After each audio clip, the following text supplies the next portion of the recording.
Semangat hari Minggu. Amin. Bapak Ibu Saudara, aku percaya bahwa hari ini ada dijadikan dan dicipta untuk kesenangan Tuhan. Amin. Ya, baik. Boleh dibantu slide saya? Ada? Saya kirim ke Pak Gembala waktu itu. Oke. Terima kasih.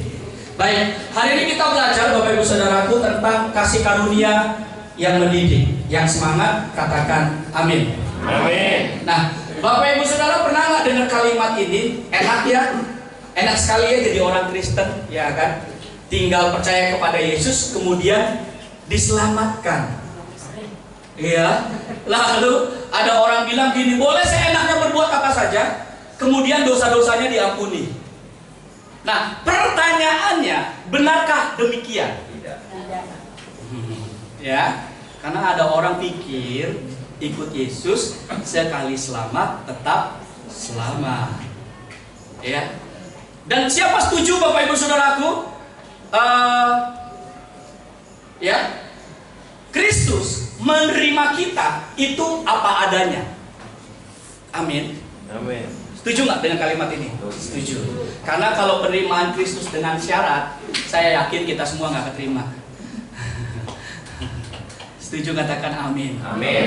Ya. Tapi gini, setelah kita ada di dalam Kristus, harus ada apanya. Amin. Ketika kita diterima Kristus, kita diterima apa adanya. Tapi waktu ada di dalam Kristus, harus ada apanya. Artinya, ada buah-buah kebenaran yang lahir dari hidup kita. Itulah sebabnya dikatakan kasih karunia itu mendidik. Amin. Ya. Kalau Bapak Ibu Saudara belajar, kasih karunia itu menarik ya. Kalau dicek dari bahasa aslinya, salah satu kata kasih karunia yang menarik itu adalah dipakai kata hesed. Itu artinya yang superior, membungkukkan dirinya untuk mengangkat yang inferior, yaitu manusia. Amin. Jadi Tuhan membungkukkan dirinya, Dia angkat kita. Tapi nggak sampai di situ saja. Setelah Dia angkat, Roma 8 ayat 30 bilang orang yang dipilih sejak semula dimuliakannya. Dimuliakan itu bicara soal apa? Diproses, dididik dari hari ke hari untuk menjadi cemerlang dalam kasih karunia Tuhan. Amin. Iya. Nah, ayat ini bilang begini. Titus 2 ayat 11 sampai dengan ayatnya yang ke-12. Titus pasalnya yang kedua, ayatnya yang ke-11 dan 12. Nah, dibilang gini, karena kasih karunia Allah yang menyelamatkan manusia sudah nyata. Amin. Sudah nyata belum keselamatan itu? Iya. Amin ya. Sudah nyata. Dan Bapak Ibu Saudara dan saya ada hari ini dibenarkan secara posisi karena kematian Kristus menggantikan posisi kita sebagai orang berdosa. Amin. Bentar lagi kita akan merayakan apa namanya? Good Friday. Seminggu lagi mungkin ya. Sekarang minggu keempat. Ya, seminggu lagi kurang lebih ya. Good Friday. Secara posisi kita dibenarkan, anugerah itu sudah nyata. Tapi gini, dikatakan Ia itu kata ganti untuk kasih karunia. Ia mendidik kita. Jadi apa? Kasih karunia mendidik kita. Harus kita ketahui gini, tidak ada pembiaran dalam kasih karunia. Siapa setuju bahwa Bapak kita adalah Bapak pemelihara? Bapak pemelihara bukan bicara soal saja masalah perut, tapi juga pemelihara hidup rohani kita. Dididik, dibina, ya. Supaya apa? Supaya kita meninggalkan nomor 1 kefasikan, nomor 2 keinginan-keinginan duniawi, dan supaya kita hidup bijaksana, adil, dan beribadah di dalam dunia sekarang ini. Bapak bersyukur nggak hari ini beribadah itu berarti karena apa? Karena kasih karunia Tuhan yang mendidik kita. Amin. Nah, saya ajak kita melihat sedikit soal ini supaya Bapak Ibu Saudara menjadi lebih tajam dan semangat dengan apa yang disebut dengan kasih karunia itu, dengan Tuhan Yesus sebagai penyelamat. Kasih karunia sudah nyata dan Tuhan Yesuslah penyelamat, itu yang disebut justification. Dibenarkan secara posisi. Tapi masalahnya gini, ada banyak orang posisinya sudah dibenarkan tetapi kelakuannya nggak benar. Itu yang dikatakan anugerah tidak membiarkan. Posisinya udah benar, dosanya udah ditebus, tapi kelakuan kita harus juga diperbaiki. Kapan itu terjadi? Setiap hari. Amin. Amin. Setiap hari. Ya. Nah, ini ngomong soal kelahiran baru nih. Ini ngomong soal kelahiran baru, ya. Jadi waktu kita mengalami kasih karunia, kita dibenarkan Yesus, kita menerima Dia sebagai Tuhan dan Juru Selamat pribadi, itu yang disebut kelahiran baru. Apa itu kelahiran baru? Kelahiran baru itu gini, dalam bahasa aslinya, ya kan, kata yang dipakai itu genete anoten, genete anoten, ya. Genete anoten itu artinya gini, aktivitas dari atas yang menancapkan kembali kodrat ilahi dalam hidup kita. Amin. Kelahiran baru itu lagi ngomong soal apa? Roh Kudus menancapkan kembali kodrat ilahi. Kapan? Pada waktu kita terima Yesus. Dan langkah berikutnya diputuskan dibaptis. Dan kalau ngomong dibaptis, ingat ini Alkitab cuma mengenal satu baptis, satu kata saja, tidak ada kata yang lain. Kalau ada pakai yang lain, maaf ya, saya nggak membahas urusan masing-masing. Tapi Alkitab hanya mengenal satu kata dalam ini, yaitu baptis, yang dalam bahasa aslinya baptiso, itu artinya dicelupkan seluruhnya. Amin. Atau mengambil sebuah benda, mencelupkan dan menariknya kembali, atau basah seluruhnya. Yang setuju katakan amin. Amin. Saya nggak lagi ngomong doktrin orang lain, tapi saya ngomong apa yang Alkitab bilang, karena Alkitab hanya memakai satu kata, yaitu baptis. Baptis artinya dicelupkan seluruhnya. Itu permulaan kita waktu lahir baru dan kita terima Yesus, itulah ditancapkan kodrat ilahi. Yang setuju katakan amin. Amin. Oke, kira-kira sampai di sini Bapak Ibu Saudara bisa mengerti alurnya? Bisa ditangkap dengan baik? Saya lanjutkan. Oke, nah ini kasih karunia mendidik. Ingat nggak Ibrani 12 ayat 5 sampai 6 bilangnya gimana? Dan sudah lupakah kamu akan nasihat yang berbicara kepada kamu seperti kepada anak-anak? Hai anakku, janganlah anggap enteng didikan Tuhan. Nggak ada amin. Amin. Hai anakku, janganlah anggap enteng didikan Tuhan. Amin. Yang amin satu orang. Lagi. Hai anakku, janganlah anggap enteng didikan Tuhan. Amin. Kasih tepuk tangan buat Tuhan juga. Saya mau bilang gini, Bapak Saudara, yang namanya declare sesuatu itu benar dan itu harus dilakukan. Amin. Amin. Karena ayatnya bilang gini, kalau cuma sampai mengaku dalam hati dibenarkan. Kapan selamat? Percaya, kalau cuma percaya dalam hati diselamatkan. Lalu kapan selamatnya? Mengaku dengan bahwa Yesus adalah Tuhan. Wah, jadi declare itu penting. Amin. Amin. Ya, Pak, aku aja kalau nyembah dalam hati, Pak, Tuhan lihat hati. Iya benar, tapi cuma sampai di posisi dibenarkan. Mau selamat, declare. Amin. Saudara percaya nggak firman Tuhan punya kuasa mencipta? Amin. Waktu ngomong, wah, itu di roh lagi terjadi sesuatu. Iya. Wow, keren. Bilang sama-sama saya, wow. Keren. Keren. Ya, tadi ada saluran televisi yang pakai wow keren tuh, Antv ya. Wow, keren. Itu zaman dulu banget tuh ya. Kalau RCTI kan oke, gitu kan. RCTI oke, gitu ya. Ya. Saya percaya bahwa di sini Tuhan ngajar kita, dan janganlah putus asa apabila engkau diperingatkannya, karena Tuhan menghajar orang yang dikasihinya dan Ia menyesap orang yang diakuinya sebagai anak. Amin. Amin. Bapak Ibu Saudara, kalau dihajar Tuhan, dididik Tuhan, berarti kita apa? Anak. Kalau kasih karunia sedang mendidik kita, berarti kita anak. Amin. Amin. Di sini bapak-bapak banyak ya? Banyak. Banyaknya nggak usah disuruh angkat tangan, pasti udah kelihatan bapak-bapak gitu ya. Kalau saya sih dari bujangan udah begini kayak bapak-bapak. Saya dipaksa berpikir cepat Bapak Ibu Saudara, karena di ladang Tuhan dari kelas 1 SMA. Udah kayak bapak-bapak gitu. Kalau khotbah tuh dari bujangan, saya khotbah di mimbar tuh di ibadah raya, diundang gereja-gereja. Setiap datang selalu ditanya nomor 1 apa, Pak, anaknya berapa? Tapi saya bersuka cita, ternyata Tuhan punya maksud ya. Untuk melayani keluarga-keluarga ya, walaupun belum keluarga, tapi saya percaya bahwa ini adalah karena didikan Tuhan. Amin. Jadi saya percaya hari ini kita, orang Jawa bilang, ketok muda.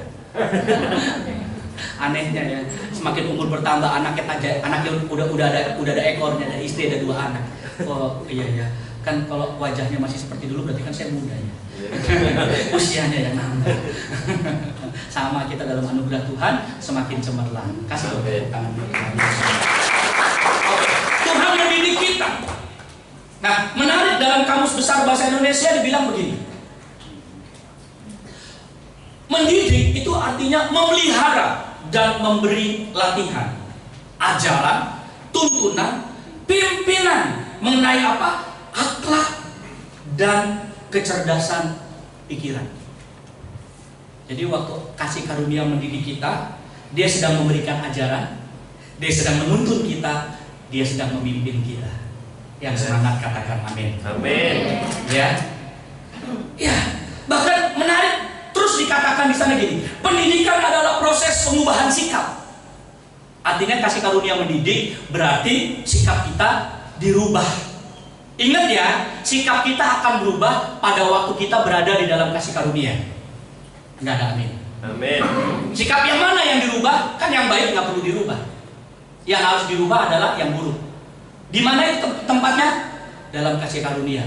Ada orang berpikir begini, Pak, saya nggak mau terima Yesus, saya nggak mau ini dulu deh Pak, karena saya belum layak di hadapan Tuhan, selamanya nggak akan layak. Mau kita hari ini yang ada di gereja, kalau urusannya layak nggak layak, nggak ada yang layak. Betul nggak? Iya, ada yang layak. Justru ketika posisi kita yang sedang dalam apa kata orang dunia bilang galau gitu ya, dalam posisi karakter yang kurang pas gitu ya, terima Yesus, masuk dalam anugerah, pasti dirubah. Amin. Karena kalau tumbuh berubah nggak akan pernah masuk ke dalam anugerah. Belum lagi ada orang gini, Pak Gembala bilang, ayo bantu melayani, belum layak Pak. Ya kan? Percaya deh, masuk pelayanan lo lama-lama pasti berubah. Ya, amin. Karena paling nggak malu sama Tuhan. Ada di meja Tuhan, masa kelakuannya masih gitu. Masa pelayan Tuhan gitu kan? Iya nggak sih? Iya. Iya. Jadi itu pengubahan sikap, tata laku seseorang atau kelompok orang dalam usaha mendewasakan manusia melalui apa tadi? Pengajaran dan pelatihan. Amin. Amin. Melalui proses cara dan perbuatan mendidik itu maksudnya. Jadi ada pelatihan pengajaran di dalam kasih karunia Tuhan. Amin. Oke. Ki Hajar Dewantara pernah bilang begini. Ya. Pendidikan merupakan permintaan dalam kehidupan anak-anak. Intinya adalah bahwa pendidikan, proses mendidik maksudnya, mengarah semua kekuatan yang ada di dalam agar peserta didik sebagai manusia dan anggota masyarakat dapat mencapai keselamatan yang tinggi dan kebahagiaan hidup. Bapak saudara percaya nggak? Begitupun kasih karunia mendidik kita supaya kita mencapai keselamatan yang tinggi dan kebahagiaan hidup. Amin. Misalnya kalau sikap kita benar, tingkah kita elok gitu ya, bahagia nggak hidup? Ya, oke. Kemudian dibilang gini ya, dibilang gini statement yang berikutnya. Pendidikan umumnya berarti daya upaya untuk memajukan budi pekerti. Budi pekerti itu apa sih? Karakter, kekuatan batin. Kemudian pikiran atau intelek. Kemudian jasmani, anak-anak selaras dengan alam dan masyarakat. Wih, kalau lihat kata mendidik, ternyata waktu kasih karunia mendidik itu luar biasa ya, karakter dan kekuatan batin kita dibangun di sana. Yang setuju katakan amin. Amin. Saudara, mau nggak kita flashback sedikit tentang hidup kita ketika kita sebelum ikut Yesus dan sesudah ikut Yesus? Berapa banyak karakter yang diubah di sana? Kata banyak saja tidak cukup, tapi banyak Pak. Amin. Amin. Bahkan ketika hari ini kita ada dalam kasih karunia Tuhan, kita masih bersikap bodoh pun, di situ Tuhan ingetin kita. Amin. Ada nggak di sini yang nggak pernah berlaku bodoh? Udah jadi manusia super kan kita? Halo? Dan untuk mendidik, kasih karunia itu punya tools of grace, alat kasih karunia. Mari kita belajar satu-satu. Nomor 1 adalah firman Tuhan. Bilang sama-sama saya, firman Tuhan. Nomor 2 adalah sesama manusia. Sesama manusia. Nomor 3 adalah sekolah kehidupan. Nah, ini alat kasih karunia untuk menjadikan kita muncul buah-buah kebenaran, karena destiny kita menjadi serupa dengan Kristus. Amin. Amin. Ingat ya, jadi orang Kristen dapat kasih karunia bukan supaya kita kaya raya. Amin. Amin. Amin. Amin. Tapi kalau dikasih kaya boleh nggak? Boleh. Nek nggak gelem ya tak ambil. Tak ambil aja nggak gelem. Kalau aku gelem, aku mau. Gitu. Tapi kalau seandainya tidak dianugerahkan, itu yang penting kita ketika asal ada aja lah, yang mau makan ada, mau minum ada, mau anak sekolah ada lah, itu aja lah. Amin. Tapi tujuan utama kita adalah ngalamin didikan lewat firman Tuhan, lewat sesama manusia dan sekolah kehidupan. Boleh kita lihat satu-satu ya. Nomor 1 adalah firman Tuhan. 2 Timotius pasalnya yang ketiga ayat 16 sampai dengan 17. Dibilang begini, segala tulisan yang diilhamkan Allah memang bermanfaat untuk mengajar, untuk menyatakan kesalahan, untuk memperbaiki kelakuan, untuk mendidik orang dalam kebenaran. Dengan demikian, tiap-tiap manusia kepunyaan Allah diperlengkapi untuk setiap perbuatan baik. Amin. Firman Tuhan itu punya kuasa untuk mengubah. Dalam bahasa Ibrani-nya, kata yang dipakai ya adalah dafar. Dafar itu artinya punya kuasa yang sama dengan yang mengucapkannya. Alias pada mulanya adalah firman, dan firman itu adalah Allah. Jadi firman itu bukan apa, tapi siapa. Kira-kira udah pusing sampai di sini? Firman itu siapa, bukan apa. Kenapa? Karena dia hidup. Amin. Amin. Siapa setuju hidup kita ditentukan oleh firman Tuhan? Kasih karunia mendidik kita setiap hari. Contoh paling simpel. Bapak Saudara kalau bangun pagi jam berapa?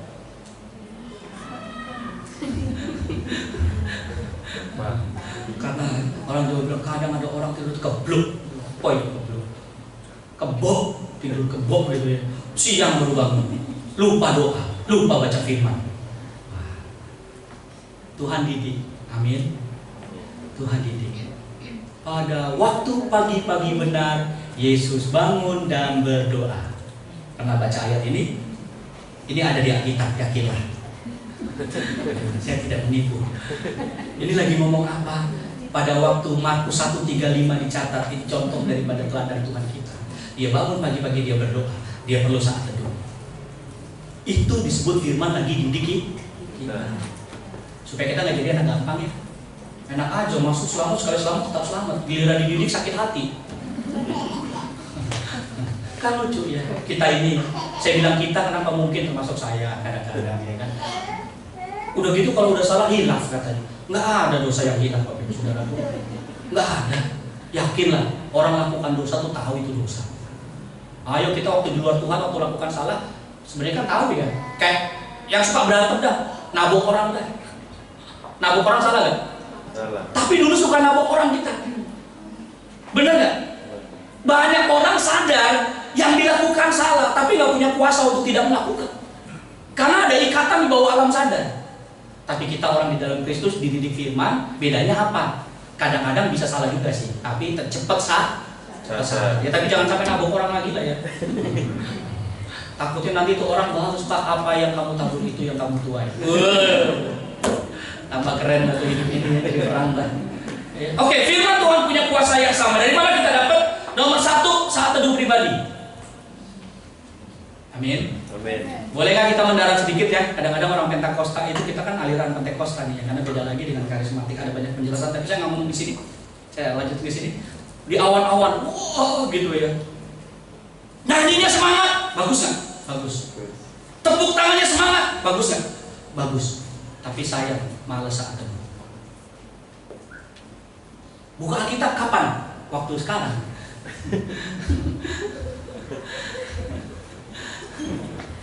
Halo, halo,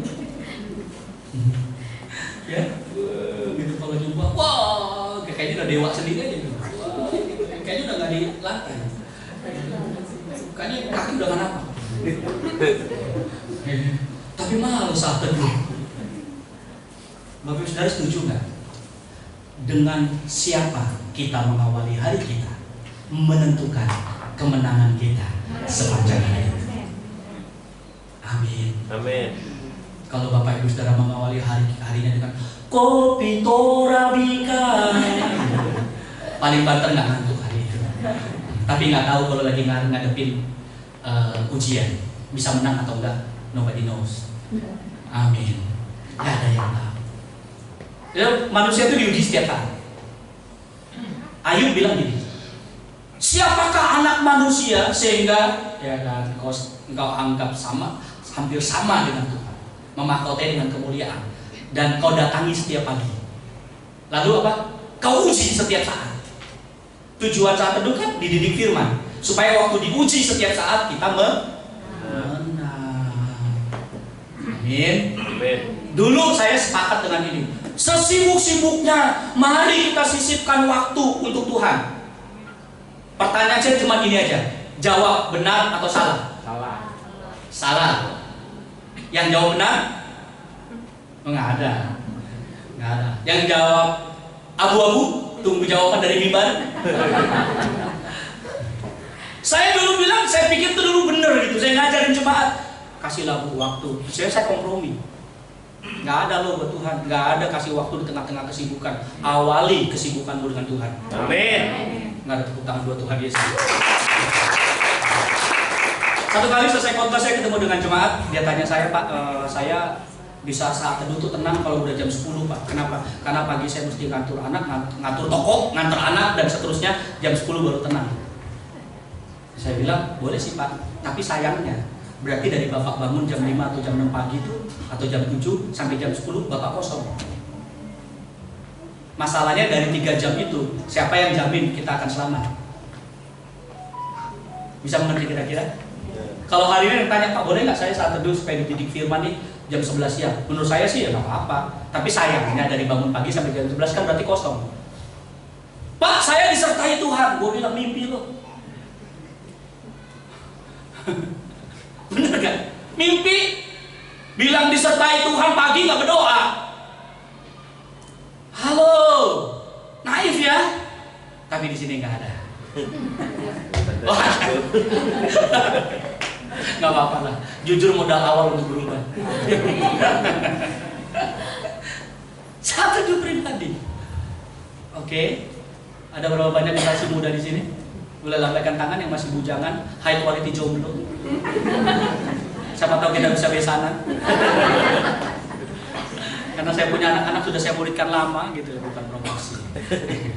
Ya Pak. Jangan diambil Pak. Saya mau cari besan, tapi harus yang perempuan biar masuk gereja saya. Lah karena kalau anak saya yang perempuan kan berarti masuk sini. Bercanda ya Bu, sudah ya. Saya bilang sama teman-teman pendeta, saya mau Pak besanan, tapi anak Bapak yang perempuan aja, jadi nama anak-anak rohani saya yang laki. Biar anak Bapak ke tempat saya penambahan jiwa di tempat saya. Mau paling sedih tuh kalau udah anak-anak nikah ya dengan gereja lain, udah pelayan main keyboard nikah dengan gereja lain. Aduh diambil. Sebagai gembala yang tahu kebenaran waktu dia ngomong, Pak sebaiknya saya di sini tuh ikut suami. Saya harus jawab ikut suami. Dengan suara yang pedih, ikut suamimu. Gembala di sana bergirang karena dapat pemain keyboard.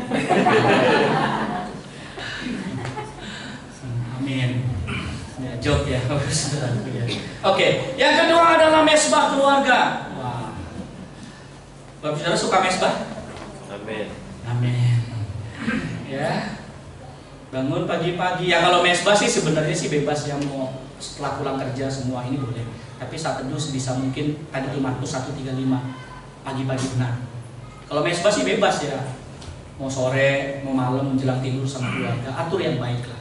Jangan mikir gini, Pak 1 jam. Saya kalau dengar Pak mama saya berdoa, biasanya kan mama yang doa paling panjang ya. Mama saya berdoa Pak, semuanya didoain Pak. Sayur-sayur, ikan asin semuanya didoain Pak. Bahan mentah masakan didoain dulu. Bawang, tomat, cabai, Tuhan tolong kuduskan. Tolong petani cabai berhasil Tuhan, supaya cabai tidak mahal. Jangan pikir lamanya, nikmati saja. 10 menit boleh nggak? Boleh aja. Nanti kalau biasanya sesuatu yang kita lakukan sudah mulai suka, nggak mikir waktu. Ya. Itu jadi masalah kalau kita nggak suka kan gitu. Amin. Oke. Nomor 2 adalah ibadah komsel. Wow. Semua ikut apa namanya di sini saya lupa. KM. Ikut semua. Ikut. Nek geleng kepala aku percaya lah. Melok. Yang belum ikut komsel kasih waktu. Amin. Pak, komsel kan masih ada minggu depan. Masalahnya nggak ada yang ngejamin kita sampai minggu depan.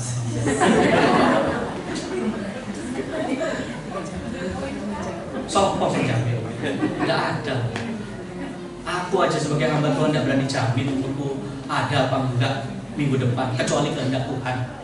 Amin. Amin. Takutkah dengan kematian? Enggak. Banyak orang percaya masuk surga tapi nggak mau buru-buru. Buktinya Taman Makam Mumbul aja udah bayar 50.000 kan, nggak dipakai cepet-cepet kan?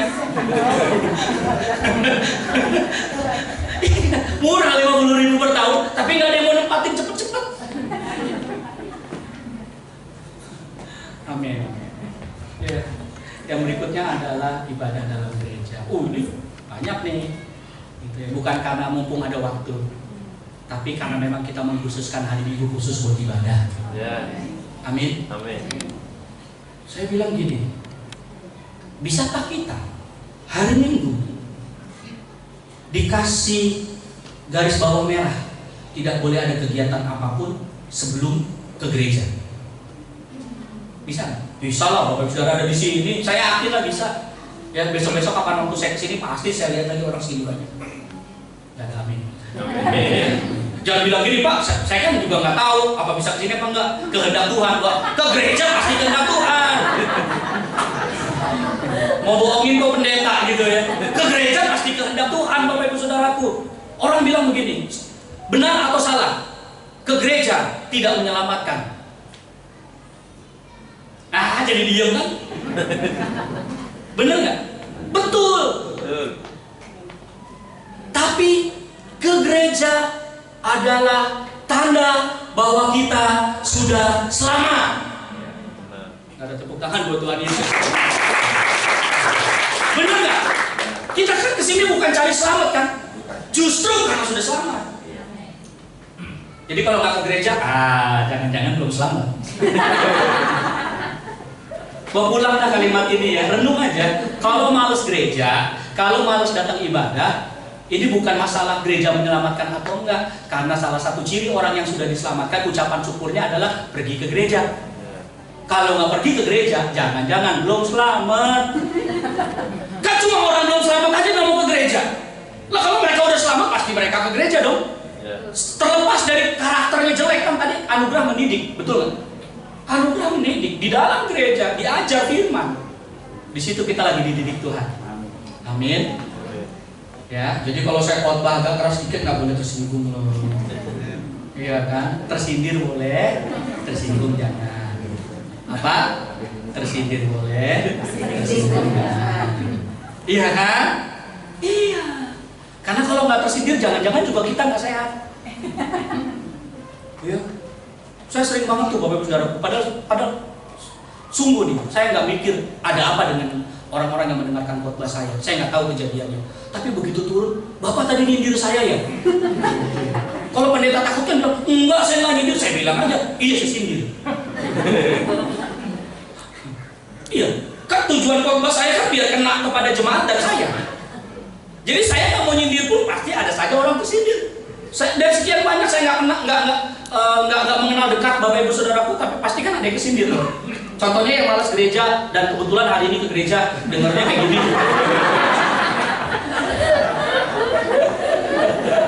Ini nggak nyindir loh. Sangat gembala KM. Nah, di tempat saya bilang gini, gembala Komsel, jangan sampai waktu saya tanya jemaat yang ada di gereja nggak punya jawaban. Harus punya jawaban kenapa itu jemaat nggak ada di gereja. Ini bukan persoalan menuhin gereja, ini persoalan tentang mendidik mereka untuk kenal kebenaran. Yang semangat katakan amin. Amin. Komsel itu indah, kadang-kadang dimarahin sama gembala Komselnya, kadang-kadang gembala Komsel dimarahin sama anak Komsel. Iya kan? Kadang-kadang dimarahin gitu kan. Bapak Saudara belum pernah dimarahin orang 1,5 jam kan? Saya udah.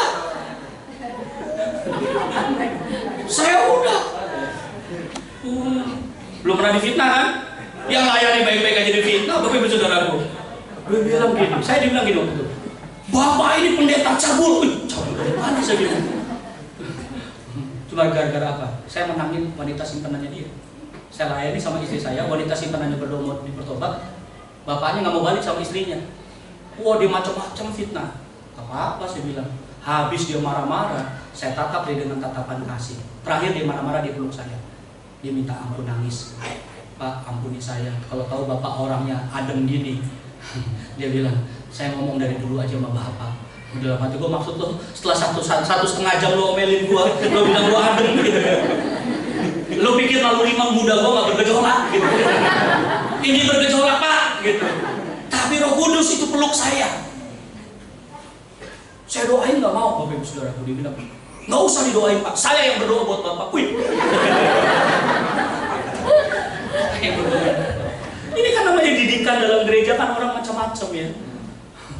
Saya oke, silakan Pak doa. Wah, habis doa marah 1,5 jam. Udah selesai, dia nangis, dia minta ampun. Saya cuma diam aja, karena saya percaya bahwa ya Roh Kudus lah yang menjamah. Karena setiap orang datang kan untuk dibetulin, bener nggak?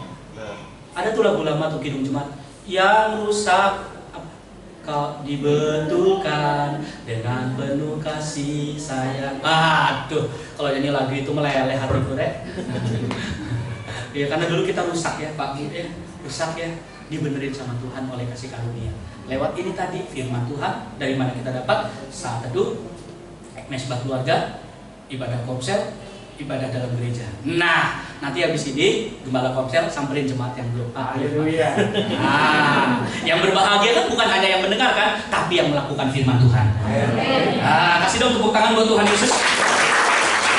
Oke, yang kedua adalah ini sesama manusia. Amsal 27:17 bilang, besi menajamkan besi, orang menajamkan sesamanya. Dimulai dari keluarga. Waktu saya masih bisa?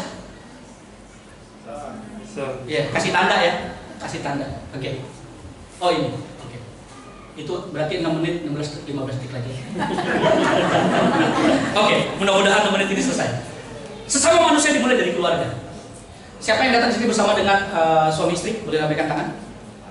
Oke. Sekarang yang duduk bersampingan ya. Kalau yang nggak bersampingan, jangan tatap suami orang, jangan tatap istri orang. Ya, duduk, tengok kanan kiri, bilang gini, Ma atau Pak, kamu adalah anugerah terindah dalam hidupku. Tengok kanan kiri, jangan tengokin saya. Kalau saya memang indah, gitu. Bapak Saudara, tengokin kanan kiri. Bapak Saudara percaya nggak? Suami istri kita, anak kita, adik kakak kita itu anugerah terindah yang dipakai Tuhan untuk mengubahkan kita. Amin. Saya buka ini sedikit ya. Waktu saya nikah dulu waktu awal nikah, ya. Bagi saya seorang istri adalah mama saya. Maksudnya bukan nama istri saya, bukan. Seorang istri adalah standarnya harus seperti mama saya.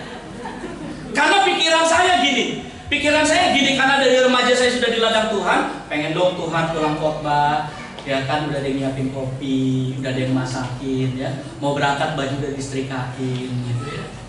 Ternyata Tuhan kasih saya guru sekolah minggu yang luar biasa, tapi masalahnya di rumah tidak terlalu diajarin yang kayak gitu-gitu. Beda dari kami orang Jawa. Saya kelas 6 SD disuruh ke pasar. Saya paling jago nawar tempe. Waktu saya nawar tempe di pasar, lu mah nawar tempe lebih dari ibu-ibu, katanya. Itu kalimat seperti petir, gak pernah lupa saya sampai hari ini, yang membuat saya kapok nawar tempe. Jadi singkat cerita, awal nikah saya tuh baru ngeh, istri saya nggak bisa masak sama sekali. Dia nggak ada nih, jangan diambilin ya. Baru ngeh, Bapak Ibu Saudaraku, kunyit aja nggak tahu. Waduh, piye nih saya bilang. Mana posisi saya waktu itu lagi rintis gereja lagi. Wah, gimana ini Tuhan? Marah saya sama Tuhan. Kok gini Tuhan, kok tahu gitu ya? Terus Tuhan bilang gini, kamu tuh cari istri bukan cari pembantu. Bapak-bapak, kita kan waktu cari pasangan cari istri ya, bukan cari pembantu ya. Walaupun awalnya kita kesankan istri itu pembantu ya. Saya langsung sadar, wah besok bangun, saya ajarin dia, sini di dapur. Saya potongin kunyit, jahe semua, dapur ada di depan saya. Ini yang warnanya kuning, kunyit. Karena ada dua, temulawak juga kuning. Saya suruh dia cium. Udah, oke. Tahu ini apa? Kunyit Kak, dia manggil saya Kak. Gitu ya. Sungguh sampai hari ini dia panggil saya Kak. Anak udah gede-gede dia panggil saya Kak, tetap. Ya sudah lah, nggak apa-apa. Cuma berani di WA doang Pak. Ini jahe, wah. Saya bilang, masak gini terus saya. Masak, oke selesai. Tapi ternyata waktu dia masak ternyata lebih enak dari saya. Saya bilang apa? Naluri seorang ibu sudah ada. Hanya tinggal siapa yang bisa mandikin. Makanya ibu-ibu yang punya anak perempuan jangan lepas mereka sebelum bisa masak.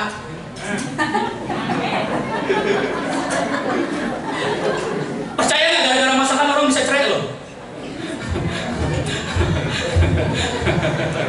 Enak ya, nanti ya.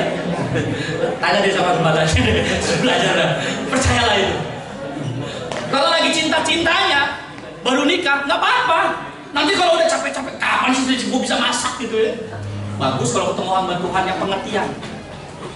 Masalahnya kan nggak semua orang sama. Nah jadi itulah alat kasih kami Tuhan ajarin buat saya itu ngerti gini bahwa dia ada buat mendamping saya, dia punya nilai plus tapi nilai kurangnya saya yang harus lengkapin. Yeah. Itu poin pelajaran anugerah bagi saya.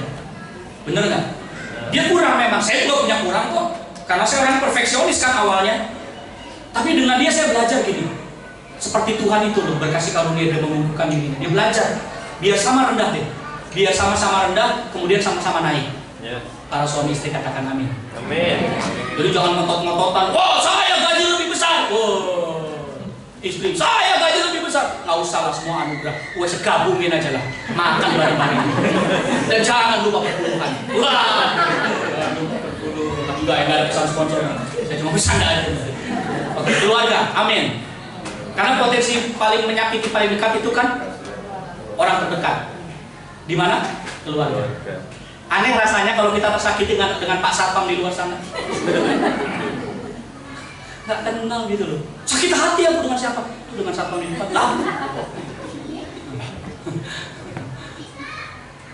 Orang-orang terdekat punya potensi menyakiti kita. Amin. Saya belajar.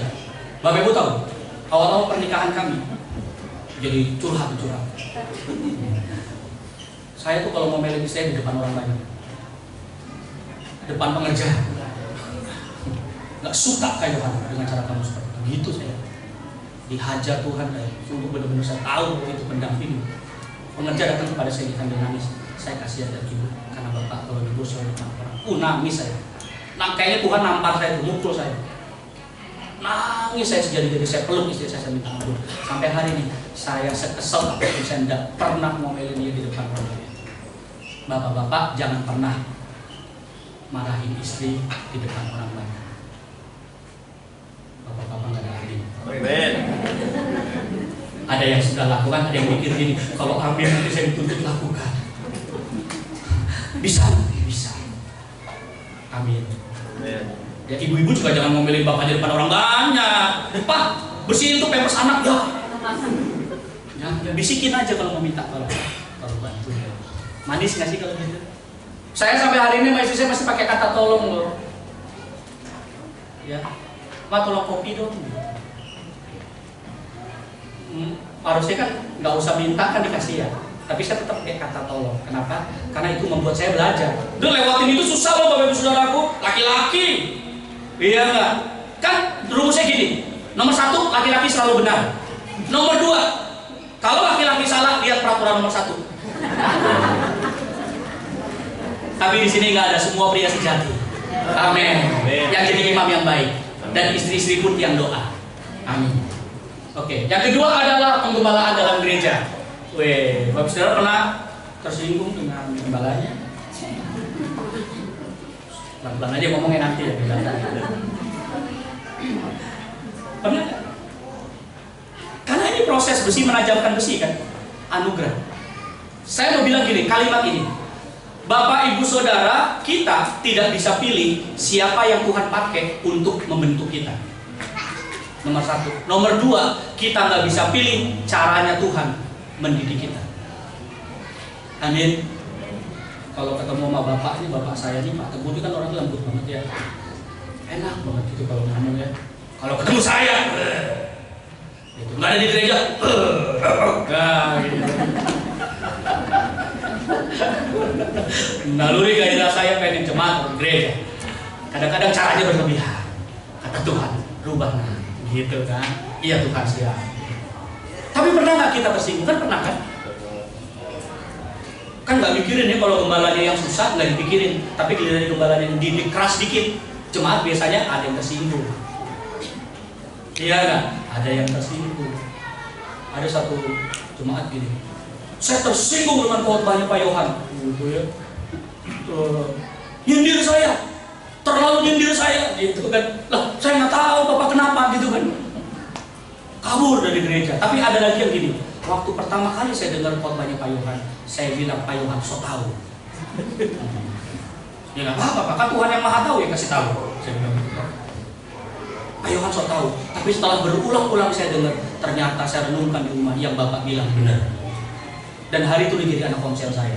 Wah. Nah, tapi di sini jangan jadi anak komsel saya lah. Ini kan udah ada komselnya gitu kan, iya kan? Iya lagi kejauhan juga ya. Saudara, tapi itulah pengembalaan itu alat kasih karunia Tuhan. Oke, saya cepetin ya. Lingkungan lembaga pendidikan formal juga alat kasih karunia itu untuk membentuk. Ambil, ya. Sekolah maksud saya, ya. Kemudian yang berikutnya adalah lingkungan sekitar, pergaulan kita. Benar nggak? Itu kan juga dipakai Tuhan ya untuk membaik kita. Bapak Ibu Saudaraku, sekedar kesaksian. Dulu saya ketika ada di tengah masyarakat, saya paling males tuh kumpul. Karena saya dari keluarga nggak dididik begitu. Tapi setelah saya ada di sebuah masyarakat, khususnya selama saya ada di Bali nih, saya mulai menyadari bahwa lingkungan sekitar itu perlu kita ada. Gitu. Nah, sejak Tuhan tegur saya bahwa ini adalah alat Tuhan untuk kita menjadi dipakai, diubahkan menjadi terang dan garam. Hari itu saya berubah. Setiap diundang ronda saya datang. Setiap kerja bakti saya muncul. Saya mulai bergaul, jadi sekarang dari gang ke gang tahu saya. Oh, yang pendeta itu ya, gitu. Nah, tujuan saya apa? Karena lingkungan itu juga ngubahin cara berpikir kita. Karena terang itu kan harusnya di atas gantang ya, bukan di bawah ya. Kalau kita nggak kumpul sama mereka, berarti kita di bawah, nggak nerangin mereka. Amin. Nah, disitulah lingkungan sekitar mengubahkan saya. Nah, itu kesaksian yang menurut saya, buat saya sih berharga ya. Karena saya dulu paling males gitu, nggak sibuk aja dipura-purain sibuk, gitu ya. Tapi saya berharap di sini semuanya orang-orang Kristen, anak-anak Tuhan, ketika ada kerja bakti datang. Ya udah bawa pulang aja. Dunia kerja juga ya. Oke. Nah ini yang terakhir ya, sekolah kehidupan Ayub. Bapak Ibu Saudara pernah baca kisah Ayub? Nah ini masih ada 1 menit nih, cukup ya. Oke, Ayub 1 ayat 1 bilang gini. Ada seorang laki-laki di tanah Uz bernama siapa? Ayub. Orang itu saleh dan jujur, ia takut akan Allah dan menjauhi kejahatannya. Jadi poinnya Ayub dalam terjemahan King James Version itu dibilang Ayub perfect. Ayub sempurna. Dibilang nomor 1 apa? Saleh. Nomor 2 apa? Jujur. Nomor 3 apa? Takut akan Allah. Nomor 4 menjauhi kejahatan. Apa yang terjadi? Proses yang terjadi sekolah kehidupannya nomor 1 dia kehilangan anaknya. Betul? Nomor 2 dia kehilangan kekayaannya. Nomor 3 sakit. Yang kalau gatal garuknya harus pakai beling. Alkitab catat gitu. Amin. Saya mau tanya, sekali berayub yang Alkitab catat bilang dia sempurna, dapat proses kehidupan. Bagaimana dengan kita hari ini? Oke, nomor 1 Ayub apa? Saleh. Nomor 2 apa? Jujur. Oke, poin jujur. Jujur aja diproses. Kita pernah bohong nggak? Wow, keren. Berarti sama Ayub udah kalah 1-0. Kalau yang model Ayub aja diproses dalam sekolah kehidupan, apalagi kita yang pernah bohong. Nggak ada amin.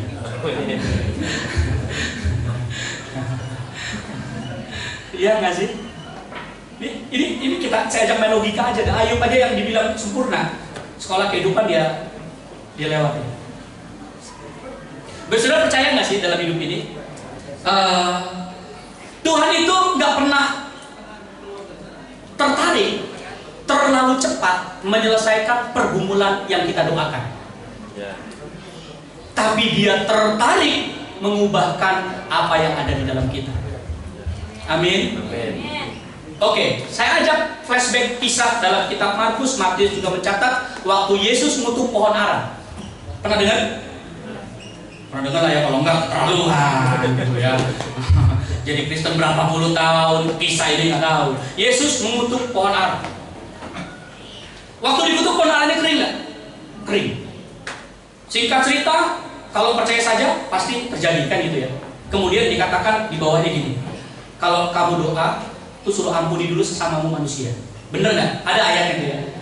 Karena kalau nggak Tuhan nggak mengampuni. Tuhan lagi ngomong gini. Dalam situasi doa kita, Tuhan ingin kita ada koreksi ke dalam. Jangan-jangan kita ada dosa, kita benci sama orang, kita dendam, atau ada hal-hal lain yang kita simpan, yang membuat doa kita tidak terjawab. Ingat ya, Tuhan lebih tertarik menyelesaikan yang ada di dalam kita dulu, baru setelah itu otomatis yang di luar pasti selesai. Amin. Banyak nggak selesai yang di luar karena waktu doa ini tadi ininya nggak ngalamin Tuhan. Ayub sempurna nggak? Sempurna secara singkat, tapi kekurangan dia menurut saya ini. Nah, ada satu ayat yang bilang gini. Dulu dia dengar Tuhan dari apa kata orang, tapi waktu dia ngalamin, dia matanya lihat sendiri, ngalamin sendiri. Mungkin Ayub benar lakukan, maaf ya, mungkin Taurat lah anggap aja gitu, biar gampang kita ngertinya. Aturan-aturan dia lakukan, tapi dia nggak ngalami Tuhan. Hal itu yang membuat dia harus diproses untuk dia ngalami Tuhan, sampai dia bisa bilang begini, aku tahu bahwa engkau sanggup melakukan segala sesuatu dan tidak ada rencanamu yang gagal. Itu anugerah loh. Itu yang disebut rhythm of grace, ritme anugerah Tuhan. Amin. Ya, sampai titik ini Ayub mengerti akhirnya. Bapak Saudara percaya nggak sih sekolah kehidupan itu membuat kita belajar dalam karakter ini untuk mengalami Tuhan sepenuh hati kita. Amin. Saya pun sebagai hamba Tuhan, saya pernah ngalamin doa nggak kejawab. Tiba-tiba Tuhan buka, ini loh, oh iya, benar. Kayak salah gitu ya. Banyak ya Tuhan salah, aku nangis saya. Baru setelah itu kelihatan mulai pintu, cedet, terbuka. Jadi Tuhan tertarik mengubah apa yang ada di dalam kita. Dia tidak pernah tertarik terlalu cepat menyelesaikan yang terjadi di luar hidup kita. Amin.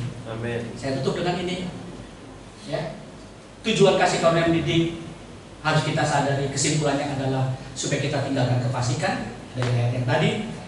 kita meninggalkan keinginan-keinginan duniawi, kita hidup bijaksana, kita hidup beribadah. Amin. Amin. Jadi Bapak Ibu Saudara harus tahu, kalau hal-hal ini ada pada kita, berarti anugerah didikan, anugerah itu membuat kita menjadi berhasil hari ini. Tapi kalau kita masih hidup menurut dunia, jangan-jangan kita menolak dididik. Amin. Ya, Mari kita bangkit berdiri. Makasih. Kita akan masuk perjamuan kudus ya.